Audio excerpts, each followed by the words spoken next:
محمد رسول الله صلى الله عليه وسلم الله جل مجده د خپل مخلوق د پاره بالعموم او د مؤمنانو د پاره بالخصوص د دنیا او د آخرت د تمام نعمتونو نه لوی نعمت را لېږلی دی په دې وواړو آسمانونو او ځمکو کې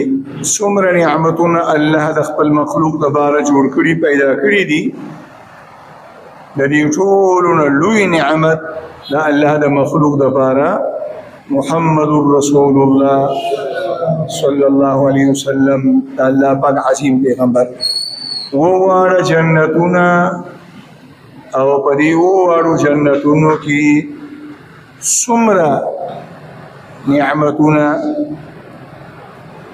چې الله پاک پیدا کړي دي او نبی علیه الصلاۃ والسلام د هغې بیان په دې عنوان سره کړی دی چې هغه نعمتونه نه د یو مخلوق سترګې لیدلې دي او نه د یو مخلوق وګونو د هغې متعلق څه اورېدلي دي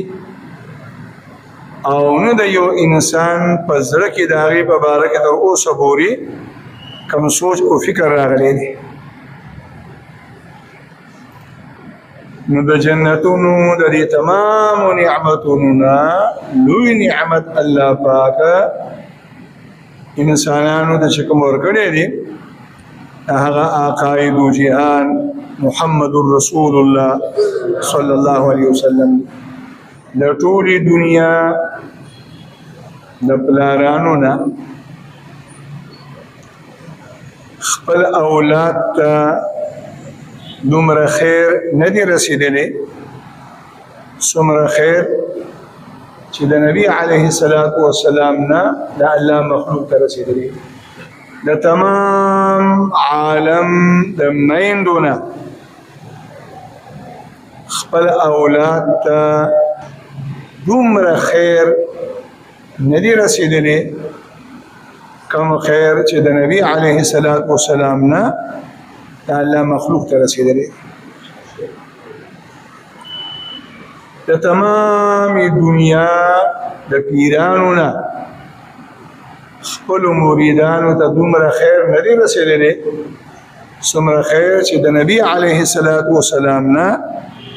خپلو امتیانو او د الله مخلوق ته رسېدلی د تمام عالم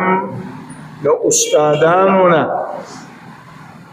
خپلو شاګردانو ته دومره فایده دومره نفع دومره ګټه او دومره خیر نه دی رسېدلی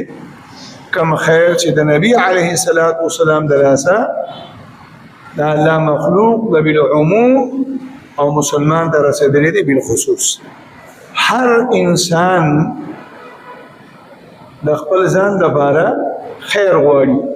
لیکن د دنیا هیڅ یو انسان د خپل ځان لپاره دومره خیر نه دی غوښتی